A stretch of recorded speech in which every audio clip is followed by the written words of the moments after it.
Now let us consider the institutions that Daly proposed.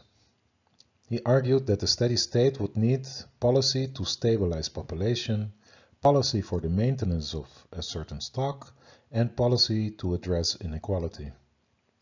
To stabilize population, Daly considers marketable bird licenses, an idea that I'm most hesitant to embrace. Daly is silent about possible unwanted behavioral responses or enforcement issues on how to deal with policy violations. When it comes to climate change, a focus on population growth may distract from the extreme inequality in emissions, as we have seen in figures that I cited from Chancel and Piketty. In 2020, The Guardian headlined another illustrative statistic: the world's richest 1% cause double carbon dioxide emissions of the poorest 50%, says Oxfam. With respect to stabilizing resource use, Daly clearly favored cap, auction, and trade. As he put, quantitative limits are set with references to ecological and ethical criteria, and the price system is then allowed by auction and exchange to allocate depletion quotas efficiently. In a beautiful critique on steady-state economics, Elke Bergmeier argues that steady-state economics consists in an attempt to squeeze neoclassical economics into a biophysical and ethical corset. She also remarks that introducing a hypothetical when-to-stop rule on the macro level, as if growth could be assumed away, distracts from facing economic realities. Bergmeier highlighted unsustainable lock-ins and transition pathways as fruitful areas for future research. And I wanted to mention another topic that could be of interest for your essays: exnovation. Exnovation refers to the disadoption of inefficient infrastructure, rules, or practices. Deborah Davidson writes about exnovation: new scientific findings cataloging the need for a rapid renewable energy transition are most often met with calls for innovation. Our failure to address climate change and thereby avoid the socio-economic crisis it foretells will not be attributed to a lack of innovation, however, but rather to a lack of exnovation. Davidson suggests that the disadoption of polluting infrastructure has become more important to address climate change than developing ever more efficient technologies. As for example, one may think of Belchetau, the most carbon-polluting coal-fired power plant, which damage, according to the Vice article, is rooted not in its output but in its inefficiency. It is scheduled to be decommissioned in 2036. More generally, the Vice article highlights that the largest polluters are nearly all amongst the least efficient producers. Exnovation policy would aim its efforts at providing incentives for the disadoption of outdated, inefficient technology. In addition to advocating cap, auction, and trade, Daly encouraged controlling throughput at the input end.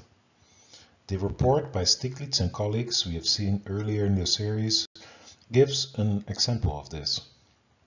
In energy importing countries such as Morocco, where 90% of the energy and roughly all of the fossil fuels are imported, tax collection can be accomplished by merely monitoring the ports of entry, making a carbon tax easier to administer and enforce than other mitigation instruments or taxes. Daly pointed out that zero growth policy needs to consider poverty alleviation and social welfare explicitly, since growth can no longer be appealed as the answer to poverty. Daly proposed to address inequality by establishing both maximum and minimum incomes. In relation to the latter, we find increasing support for the idea of universal basic income, with experiments taking place in several parts of the world. The idea of establishing maximum incomes seems strangely enough even more controversial, Yet here in the Netherlands we already have a maximum income for public positions.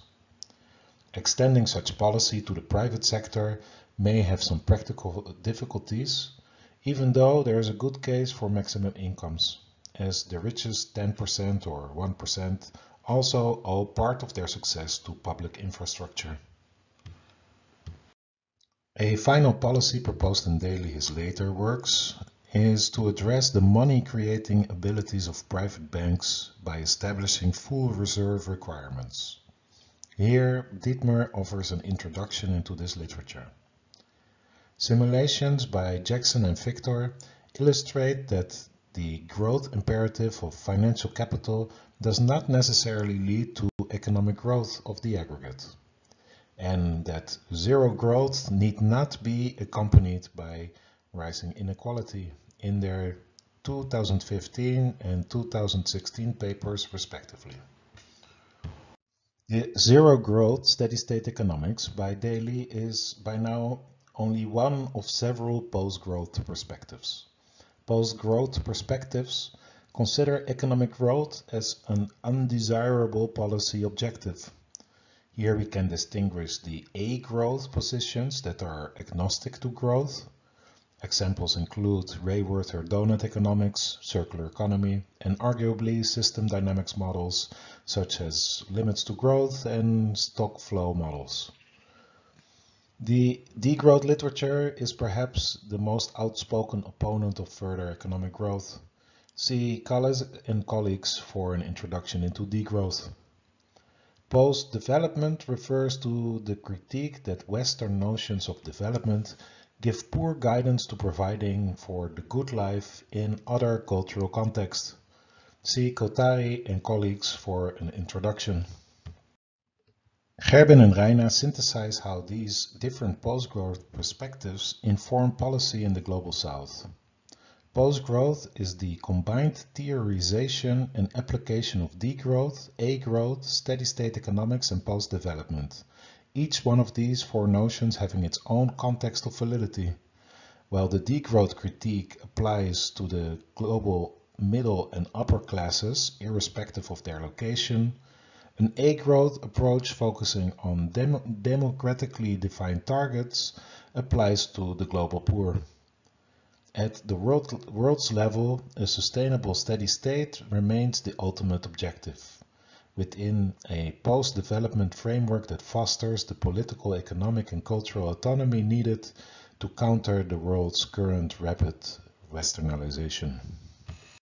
Today we discussed that there seems to be little evidence in favor of the environmental Kuznets curve, or absolute decoupling needed for green growth at rates consistent with sustainability goals. The Jevons paradox informed us not to expect too much from focusing policy exclusively at innovation. From Easterlin's paradox we learned that economic growth doesn't make us happier. My review of post-growth perspectives spent most time on steady-state economics. We also saw that several post-growth perspectives have in common that they wish to address economic inequalities and poverty directly, rather than promising that growth will be good for all.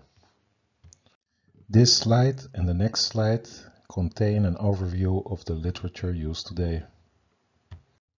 Here you can inspect part 2 of the references. Next week in environmental economics we will talk about eco-emotions, human-nature connections, and leverage points. Thank you for your attention. In case you like any of the videos, feel welcome to share or subscribe. Hope to see you back for the next lecture.